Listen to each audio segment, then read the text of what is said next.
Boa noite a todos os irmãos, a toda a Igreja de Cristo. É uma honra para mim falar do meu pai hoje aqui. Uma palavra curta, meu pai pode ser definido como amigo. Amigo de vocês todos. Se ainda não são, recomendo conversarem com ele. E sempre que tem tempo para ouvir de você, para ouvir da sua família, dos seus filhos. Amigo das Escrituras, você pode ir com ele sabe muito da Bíblia, sabe muito de muita coisa, e sempre terá tempo para tirar qualquer dúvida sua, desde achar uma passagem até umas dificuldades bem cabeludas. Quanto mais grego e hebraico, melhor. E amigo dos livros, amigo de muita coisa, meu amigo, mas acima de tudo amigo de Deus. Como os heróis da fé, alguém que eu tenho orgulho de chamar de pai, de marido da minha mãe, pai da minha irmã, e é um prazer dividir com vocês para a glória de Deus. Convido todos a orarem rapidamente. Senhor, nosso Deus e Pai, nosso Senhor, Salvador e Criador, somos gratos, Senhor, por esse congresso, por esse momento de edificação, que a sua igreja se reúne aqui para te louvar, Senhor Deus. Pai nosso que estás nos céus, pedimos que o Senhor abençoe meu Pai agora, o Álvaro, que ele fale, Pai, inspirado pelo teu Espírito, as tuas palavras. Em nome do teu Filho nós oramos. Amém.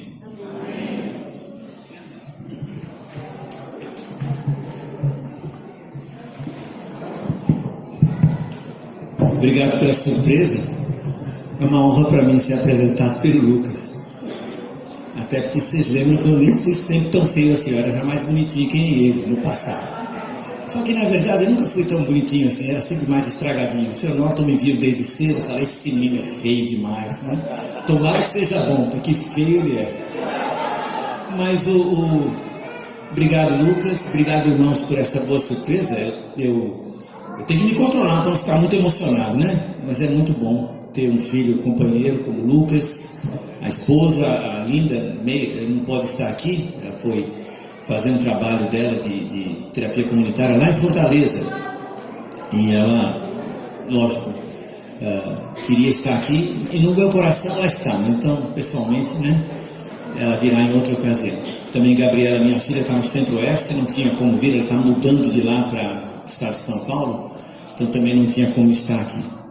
Mas agradeço de novo esse bom momento e quero pensar com vocês nesse tema chamados a comunhão com Cristo, ou como já foi bem apresentado, chamados a comunhão de Cristo, como um convite para, focando em 1 Coríntios capítulo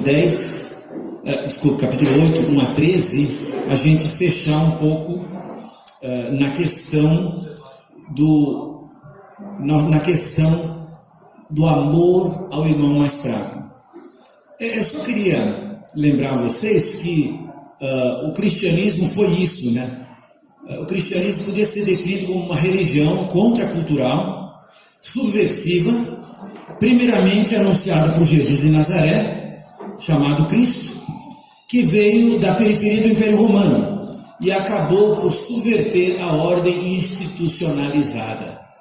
O cristianismo que nós hoje conhecemos como a nossa religião, a nossa forma de aproximação a Deus, não foi consenso não. No começo ele era uma coisa muito estranha, porque o cristianismo engrandeceu os humildes, ele abençoou os pobres, ele valorizou as crianças, deu atenção às mulheres, conviveu com os pecadores e, sobretudo, incentivou a irmandade e a igualdade. E por isso que nesses estudos que estamos fazendo, essa questão de como o Evangelho valoriza o irmão mais fraco, ela acaba sendo fundamental. Ela não é um assunto fraternidade, cuidado do irmão mais fraco, não é um assunto da periferia da fé. se der certo, bem, se não der, a gente vai assim mesmo. Isso faz parte de uma das características mais marcantes do cristianismo. O cristianismo veio para um mundo que desprezava o pobre, que achava que humildade era coisa de escravo, que a mulher devia ficar calada, que a criança não valia nada, que o pecador, o ímpio, que se queime no inferno, e que realmente os superiores mandam os inferiores. E o cristianismo desconstruiu isso com uma gentileza, com uma bondade, com amor, sem furar o estômago de ninguém com lança nenhuma, sem botar fogo em aldeia nenhuma. Desconstruiu ao estilo de Jesus, amando o que não tem valor. Então, só para respeitar o texto que eu vou falar só sobre o capítulo 8. Eu sei que tem irmãos falando do capítulo 9, 10, mas essa é a unidade literária que eu tenho que me reportar. Paulo, voltando aqui ao texto, Paulo está falando sobre uma coisa que não existe mais, é aquilo que o Enio ilustrou muito bem ontem aqui, comida sacrificada a ídolos, né? Comer, na nossa cultura, o mais próximo seria comer um galináceo dedicado a uma entidade pagã, né? Usando todo o politicamente correto, né? O português. Não posso falar daquele outro jeito porque é politicamente incorreto. Mas então, é a questão que nos aproxima, mas fictícia, porque aquele açougueiro que o Enio criou não existe, que eu saiba, né? Mas para eles existia. Então, do capítulo 8, verso 1 até o versículo 1 do capítulo 11 é uma unidade literária, está tratando desse assunto. Então, eu sei que o irmão Norton trata um texto aí, o Alan Júnior trata outro texto, nós estamos tratando fraternalmente o mesmo texto. E o que aparece aqui é que Paulo está falando ali no começo do direito, o que ele teria, o saber, né? O saber, o que eu sei, e eu vou ficar nesse texto, é o meu texto. Mas depois ele podia falar de direitos, finalmente ele vai falar de um perigo para propor então uma prática. O que vão fazer na prática? Aí a prática, então se você quiser saber, Paulo faz o raciocínio que no pensamento antigo a gente chamava lá em Minas Gerais, chama ir comendo pelas beiradas. Quando o mingau está quente, o mineiro não é bobo, ele não come pelo meio. Ele sabe que está quente, vai queimar a boca. Ele vai comendo pela beiradinha. O mineiro é assim, o pernambucano também, né? Acho que todo mundo, até paulista sabe isso, você vê que qualquer um sabe. Então. Mas o ponto é o seguinte, o Paulo tem um assunto delicado, ele vai comer pelas beiradas. Chama-se, na retórica grega, insinuatio. Ou seja, você vai não direto no ponto, você vai devagarzinho até chegar. Ele vai chegar no ponto lá no capítulo 10, versículos 23 até 11:1. 11:1 é o clímax. Sejam como Jesus. Pronto, resolveu. Mas até chegar nisso ele constrói. E nessa construção ele começa dizendo sobre o saber, depois o que tinha como direito, depois o perigo e... Então, ele vai mais ou menos assim. Deixa eu ver isso aqui. Tem um gatilho aqui para... Acho que não. Tem? Achei, tá bom. O irmão vale mais que tudo. Esse é o ponto que eu vou trabalhar hoje. Daqui a pouquinho vou me concentrar nele. Mas depois ele vai dizer... eu tenho direito. Paulo até fala dos direitos dele em muitos assuntos. Mas não é porque eu posso, é que eu devo. Entendeu? Não é porque eu posso receber dinheiro que eu devo receber. Talvez eu não deva. Eu vou dizer por quê. Não eu, outro vai dizer. Depois ele vai falar do perigo. Olha, cuidado. Vocês fazendo certas coisas, vocês fazem certos compromissos que não sei se vocês querem ser associados com certas coisas. Finalmente ele diz, bom, na prática então faz o seguinte, se acontecer a situação você faz assim, se acontecer assado faz assim. Agora o mais importante, seja como Jesus. Se você tiver dúvida, então você pergunta o que aquele velho livro perguntava, né? Em meus passos que faria Jesus, não é isso? Você se atém a isso. E aí, o raciocínio é interessante, porque ele começa dando uma de Paulo o forte, eu sei tudo, estou sabendo. Depois ele fala, Paulo, o que é livre, eu posso fazer o que eu quero. E finalmente ele se identifica, eu sou Paulo o fraco. Para depois dizer, apagou uma palavra, sigam Jesus o Cristo, o modelo. Na verdade a palavra que está faltando aqui é modelo. De qualquer forma, então, a minha proposta é a seguinte: ficar com esse texto aqui, que é o início do raciocínio. Não respondeu todas as questões, mas faz o ponto que me pediram para apresentar aqui: o amor, o cuidado pelo irmão mais fraco.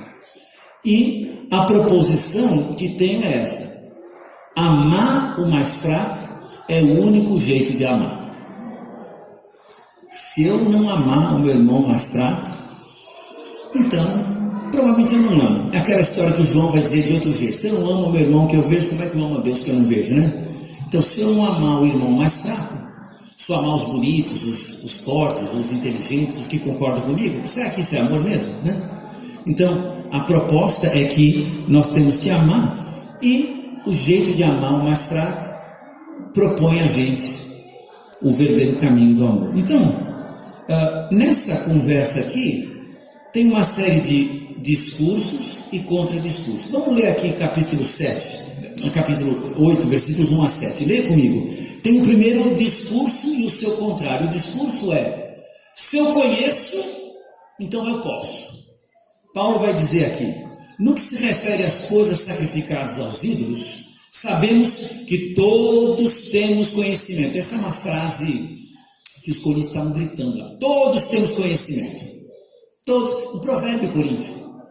Uma frase que acabou sendo o slogan de um turma. Tanto que é uma frase que depois vai dar muito problema para a igreja. Todos temos conhecimento. Aí Paulo faz o seu contradiscurso. Paulo diz: o conhecimento leva ao orgulho, mas o amor edifica. Os coríntios tinham um discurso, Paulo tinha outro. Se alguém julga conhecer alguma coisa, ainda não conhece como deveria conhecer. Mas se alguém ama a Deus, esse é conhecido por ele. Quanto a comer alimentos sacrificados a ídolos, sabemos que o ídolo por si mesmo nada é no mundo, e que não há senão um só Deus. Porque ainda que existam alguns chamados deuses, quer no céu ou sobre a terra, como há muitos deuses e muitos senhores, para nós, porém, há um só Deus, o Pai, de quem são todas as coisas, e para quem existimos, e um só Senhor, Jesus Cristo, por meio de quem todas as coisas existem, e por meio de quem também existimos. Aí no versículo 7, Paulo diz: entretanto, nem todos têm esse conhecimento. Alguns estão dizendo aí, todos temos conhecimento. Eu posso comer essa comida sacrificada aos ídolos? Todo mundo sabe que o ídolo é um pedaço de madeira, um pedaço de pedra. Não faz mal. Eu sei que isso aí não vai interferir na minha vida espiritual, até porque os imperadores romanos se chamavam de deuses e senhores. O título, o nome Augusto, significa digno de adoração. Na língua original, o Novo Testamento significa adorável, digno de louvor. O Augusto chamava Deus, Salvador e Senhor, porque ele trouxe a paz romana. E eles foram proclamados deuses em vida e na morte. Então, tinha muitos deuses lá, né? Até andando, os imperadores. Mas Paulo diz: a gente sabe que isso é balela. Não são. Nós temos só um Deus e um Senhor. Um Deus, o Pai, que criou tudo, para quem nós temos. E um Senhor, o Filho, que nos resgatou e para quem nós existimos.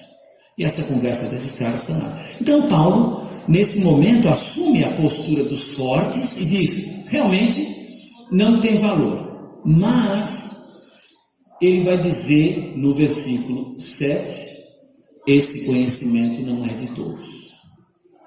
Ele vai negar esse fato. Por quê? Porque, gente, às vezes o que causa mal para um irmão novo, um irmão fraco, é o meu conhecimento. Como assim? Conhecimento não é sempre bom?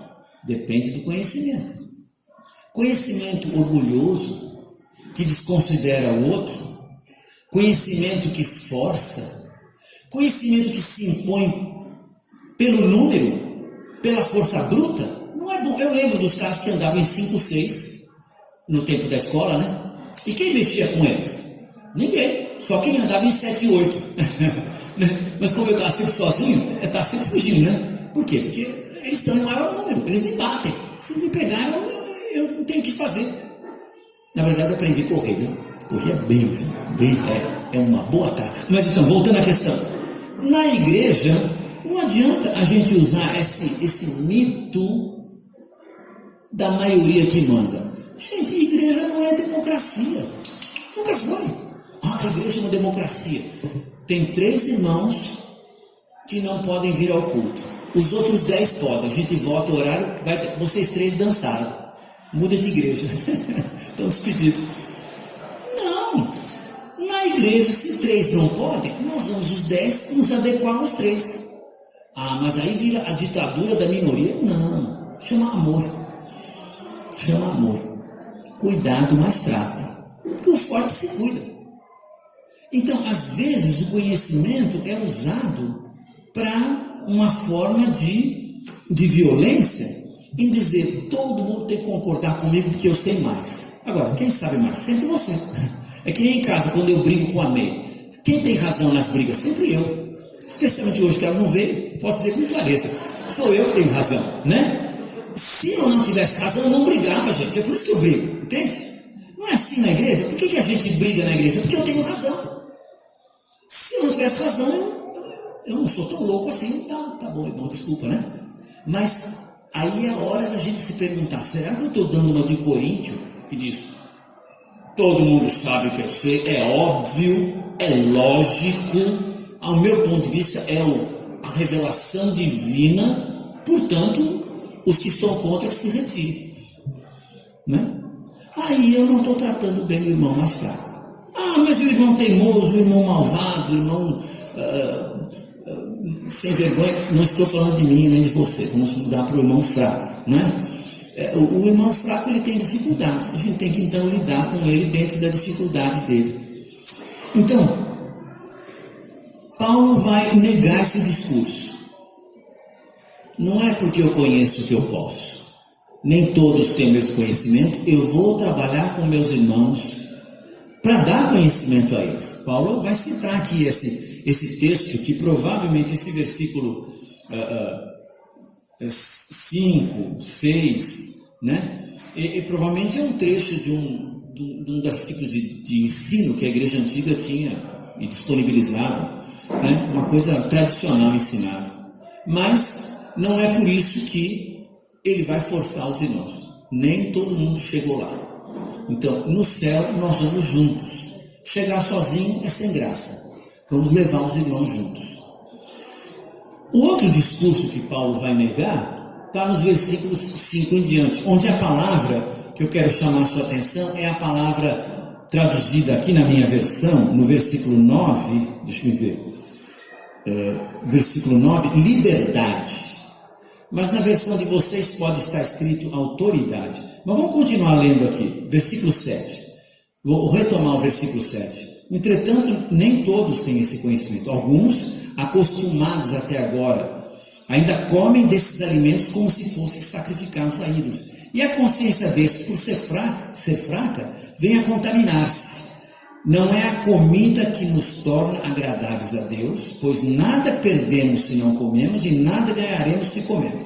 Mas tenham cuidado, para que essa liberdade de vocês não venha de algum modo a ser tropeço para os fracos. Porque se alguém enxergar você, que tem esse conhecimento, sentado à mesa de um templo de um ídolo, será a consciência do que é fraco induzida a participar das comidas sacrificadas a ídolos?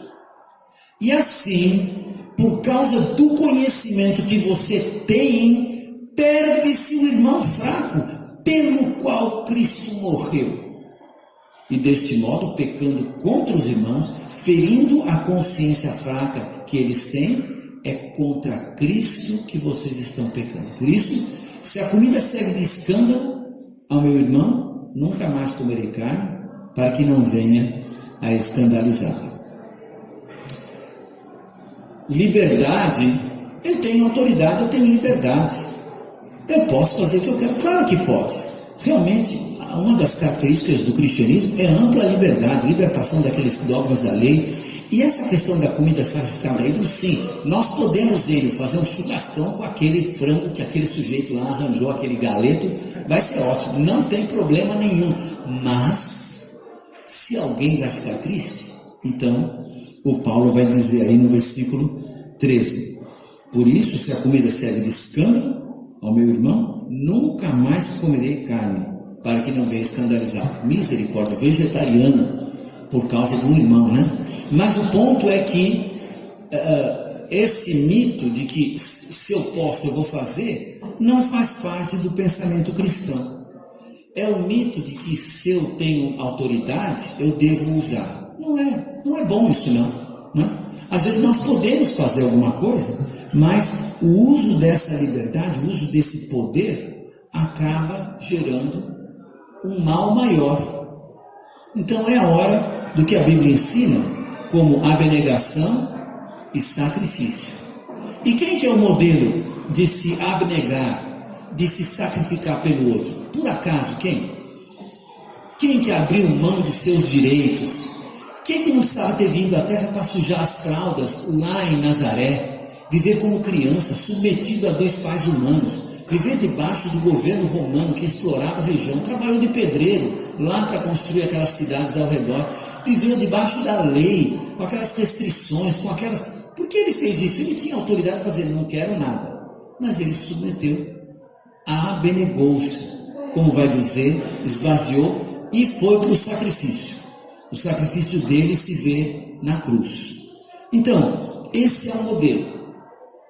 Como lidar com o irmão mais fraco? Vamos nos sacrificar por eles. Mas será que a igreja vai ser um monte de criança animada, um berçário, e a gente correndo atrás para dar mamadeira para todo mundo e ninguém cresce? Não. Provavelmente eles vão ver o evangelho na vida daqueles que se abnegam, se sacrificam por eles. Vão ver um irmão sábio que usa a linguagem deles, que se coloca debaixo de exigências que ele estaria livre para fazer de outra forma. E aí eles vão dizer, eu estou aprendendo o que Jesus fez. Essa pessoa parece com Jesus, porque age sacrificialmente, ele não faz o que ele poderia fazer, ele faz o que ajuda a mim na minha fraqueza. Então, no fim, eu estou achando essas 3 ideias aqui, olha, não sei se elas são bem óbvias para você, mas eu tirei desse texto. Na igreja, vale mais o amor fraternal do que ter razão pessoal. Vale mais o sacrifício pelos outros do que o poder. Vale mais o fraco do que o forte. Vale mais o amor fraternal do que ter razão, porque, gente, você sempre tem razão. E se a gente fizer questão de ter razão, nós vamos nos dividir a todo instante. Aí todo mundo tem razão, aí todo mundo perde a razão, e pior, perde o evangelho. Na verdade, o alvo é ter essa sabedoria de optar pela pessoa que está com dificuldade, com fraqueza. Como vai dizer Tiago? Religião de verdade é cuidar de órfãos e viúvas e assim mesmo guardar sem contaminar todo mundo. Então, tem muito trabalho aí. Cuide daquele que precisa. Mas e se for uma pessoa que está nos enganando, se fazendo de fraco para nos manipular? Sem dúvida você vai perceber, você vai conversar com ele. Mas o perigo é tratar toda pessoa fraca do mesmo jeito, com medo de um dia surgir alguém que usa dessa fraqueza para nos atacar, né? O Friedrich Nietzsche, na filosofia dele, ele detestava a vítima, a pessoa que se fazia de vítima, para como vítima usar a posição de vítima para te agredir. É muito comum isso. Pessoas se fazem de fracos para nessa fraqueza se tornar assim o alvo da benevolência e da caridade. E se alguém ousar ficar bravo com essa vítima. Moxa, mas você falou isso com ele? Então nós vamos ter sabedoria para escapar dessa sagacidade do que se faz de vítima. Mas veja, tirando fora esse caso, que não é o que Paulo está tratando aqui, ele está tratando do fato que na igreja, muitas vezes, ainda nem todo mundo entendeu tudo. Não chegou lá, não cresceu. Então o que fazer? Trata com amor. Faz o seu sacrifício pessoal para que essa pessoa possa aprender. Vale mais o sacrifício pelos outros do que o exercício de poder, né? Paulo diz, não vou comer carne. Mas que isso, Paulo? Vai ficar com fome, vai faltar alimento, vai ficar... Mas ele sabe que aquele negócio de cruz que ele falou no capítulo 1 não é enfeite não é para carregar no peito como talismã. Cruz é o que nós vivemos dia a dia no Evangelho. E quem precisa de ajuda? O irmão fraco. O irmão forte provavelmente não precisa. Porque talvez o irmão forte me ajude. Mas o irmão com dificuldades, de alguma forma, ele precisa da minha paciência. Porque sem dúvida, se eu fosse levar no jogo duro, eu tenho razão e ele não tem. Então sai fora. Mas gente, eu vou perder um irmão. Eu lembro, eu falei isso no grupo de discussão hoje lá.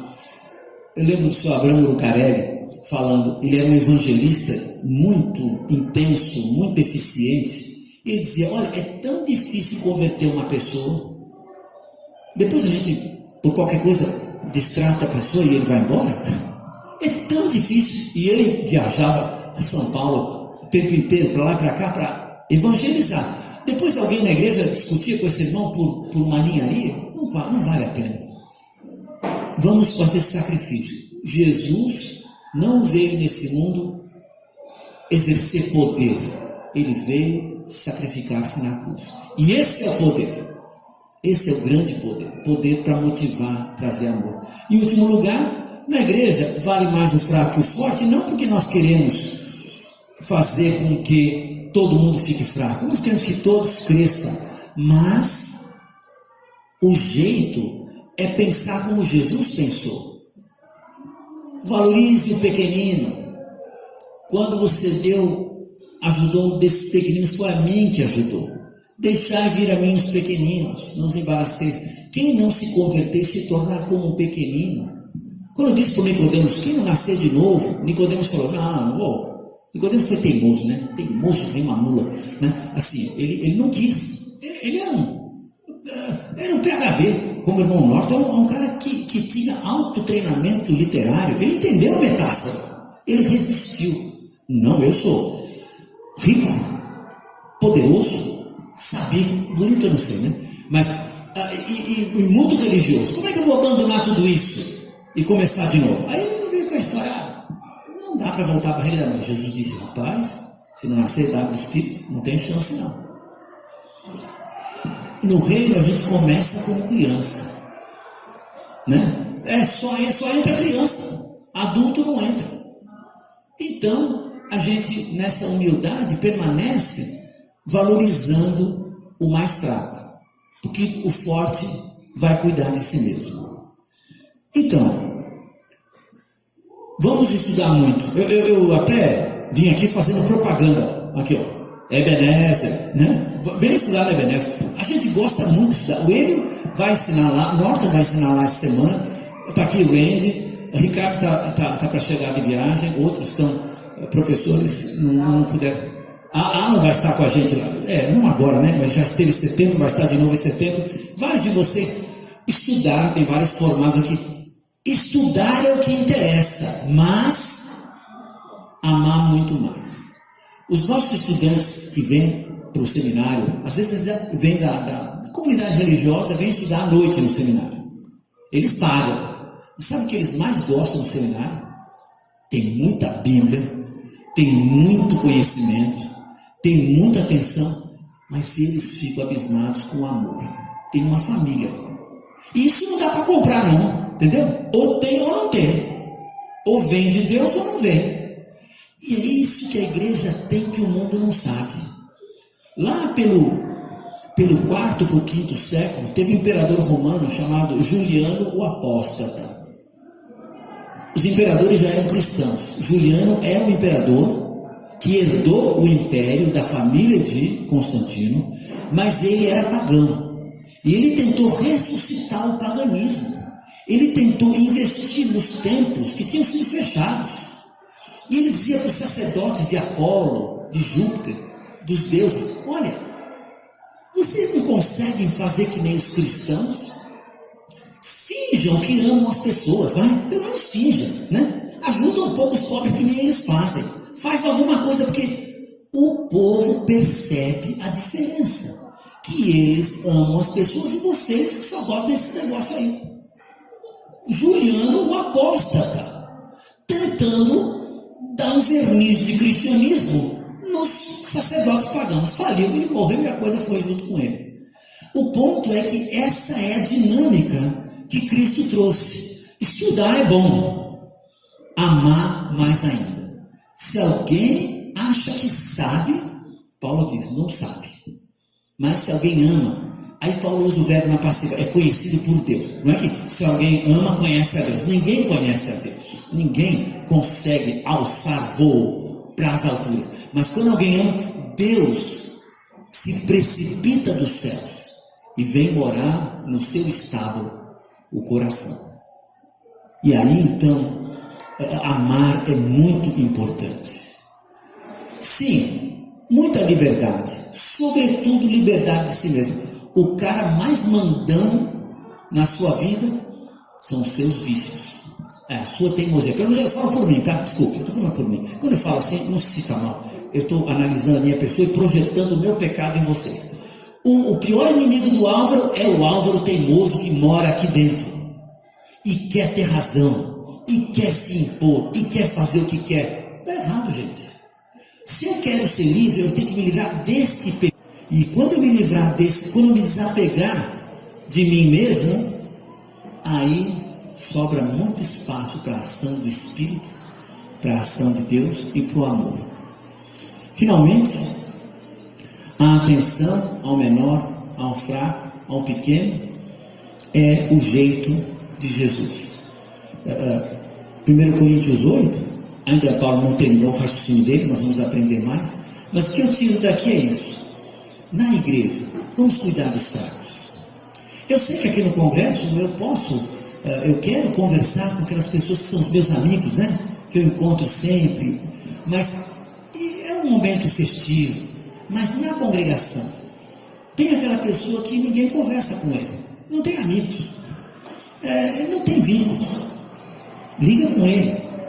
Geralmente é aquela pessoa que ninguém tem interesse nele, ele não tem boa conversa, ele é um pouco chato, ou ela é um pouco chata, sei lá, ele ou ela. Mas o cuidado do pequenino é o que caracterizou a riqueza do cristianismo, e eu sei que vai caracterizar a riqueza do povo de Deus. Então, chamados à comunhão, eu convido a gente para insistir naquilo que foi a especialidade de Jesus, o amor pelos fracos. Deus te abençoe.